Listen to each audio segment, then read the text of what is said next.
Class 11 trigonometry से ये जो क्वेश्चन है बच्चों काफ़ी इंपॉर्टेंट है। हो सकता है आपके एग्जाम में ये अपीयर हो, आपको ये देखने को मिल जाए। और ये जो क्वेश्चन है ना काफ़ी कॉन्सेप्चुअल है और एक अपने आप में एक स्ट्रॉन्ग कॉन्सेप्ट कवर करके रखता है। तो अगर हम उस कॉन्सेप्ट के अंदर जाकर इस क्वेश्चन को सॉल्व नहीं करेंगे तो हो सकता है हमें इसका जो प्रूफ है वो सही या गलत दोनों मिल सकता है, लेकिन उस टाइम पे हम ये चूज नहीं कर पाएंगे कि हमारा आंसर सही है या गलत है। ठीक है, तो उसको चूज करने के लिए हमें पहले इसके कॉन्सेप्ट्स को ठीक से समझना होगा। बच्चों यहां पर हमें x की जो वैल्यू दी गई है, x की जो रेंज दी गई है वो π/2 से लेके पाई के बीच की दी गई है। इसका मतलब हम लोग जहां भी लाई करेंगे वो होगा स्लॉट हमारा ये वाला स्लॉट। इस स्लॉट के अंदर हमें इस क्वेश्चन को सॉल्व करना होगा। मतलब x हमारा 90 से 180 के बीच में लाई कर रहा है। ठीक है, और आप सब जानते हैं कि ट्रिग्नोमेट्री में जो इंटरवल्स होते हैं वो बहुत इंपॉर्टेंट होते हैं, क्योंकि इंटरवल टू इंटरवल इनके साइन चेंज होते हैं ट्रिग्नोमेट्रिक रेशियोज के। ठीक है, तो जनरली हम देख पा रहे हैं कि या तो हम इसको क्वाड्रेंट के फॉर्म में समझें तो ये जो हमारे पास x होगा वो सेकंड क्वाड्रेंट में होगा। तो इसको सॉल्व करते हैं बच्चों, इसकी कॉन्सेप्ट को समझते हैं। ठीक है, तो इसका LHS ले रखा है। पहली बात तो क्वेश्चन क्या हमारे पास, modulus √1 - sin x upon 1 + sin x plus √1 + sin x upon 1 - sin x is equal to -2 upon cos x। ये हमें प्रूव करना है। हमने LHS ले रखा है बच्चों, इसका LHS सॉल्व करते हैं। तो LHS सॉल्व करने के पहले हम क्या करेंगे, इसके रूट्स को इंडिविजुअली सेपरेट कर देंगे। सो हमारे पास आएगा √1 - sin x upon 1 plus √1 + sin x plus √1 + sin x whole upon √1 - sin x।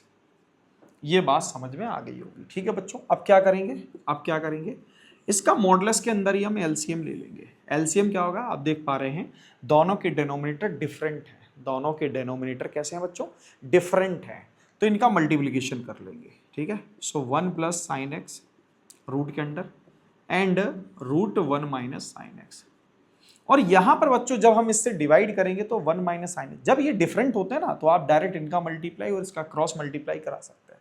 तो √1 - sin x और √1 - sin x का जो प्रोडक्ट होगा क्या करेगा, रूट को एलिमिनेट कर देगा। क्या करेगा बच्चों, रूट को एलिमिनेट करेगा। यानी कि अगर हम कहें कि √x into √x is equal to what, so आप कहेंगे x, है ना, ये तो आप सब जानते होंगे। सो √1 - sin x, √1 - sin x का प्रोडक्ट आएगा तो 1 - sin x ही आएगा। Plus similarly √1 + sin x, √1 + sin x का प्रोडक्ट 1 + sin x मिलेगा और ये कैंसिल आउट। ठीक है, तो न्यूमरेटर तो हमको 2 मिल गया, न्यूमरेटर जो था वो तो 2 मिल गया। अब बच्चों इसको समझे, ये लिखा है √1 + sin x, √1 - sin x same degree के हैं। ठीक है, और सेम बेस के भी हैं, सेम बेस के हैं, सेम डिग्री के, सेम पावर के हैं। तो इसको क्या करें, हम कंबाइंड भी लिख सकते हैं बच्चों, इसको कंबाइंड भी लिख सकते हैं। 1 + sin x और 1 - sin x, एक ही रूट के अंदर दोनों को लिखा जा सकता है। अब बच्चों हमें क्या मिलने वाला है, हमको मिलने वाला है 2 अपॉन रूट देखो a + b a - b क्या होता है, a² - b², so this is 1 - sin² x और मॉडुलस ये हो जाएगा 2 अपॉन, देखो 1 - sin² क्या होता है बच्चों, √cos² आएगा ना यहाँ पर, तो रूट आ गया हमारे पास cos² x मॉडुलस, सो 2 अपॉन ये हो जाएगा हमारे पास cos x। बस कहानी यहीं से शुरू होती है इसकी। इतना तो हम सब कर ले जाते हैं, बस कहानी यहीं से शुरू होती है कि मॉडुलस जब भाई हटेगा, मॉडुलस अपने आप को यहाँ से हटाएगा तो एक अपनी पहचान छोड़ के जाएगा, या तो प्लस दे के जाएगा या माइनस दे के जाएगा। अब भाई इस बात को हम समझ लेते हैं कि प्लस कब देगा। देखो अगर हमारे पास मॉडुलस -2 हो तो हम क्या करते हैं, -2 के साथ एक माइनस का और मल्टीप्लाई कर देते हैं ताकि ये प्लस का हो जाए। लेकिन ये हमें पता होता है कि ये एक नेगेटिव नंबर है, तब हम जाके एक माइनस का मल्टीप्लाई कराते हैं।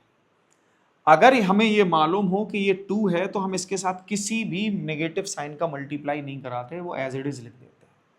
तो अगर हमें ये मालूम हो कि 2 अपॉन कॉस एक्स नेगेटिव है तो हम इसके साथ एक मल्टीप्लाई कराएंगे माइनस का, ताकि ये पॉजिटिव हो जाए। लेकिन अगर हमें पता चल जाए कि ये पॉजिटिव है तो हम इसको एज इट इज लिख देंगे।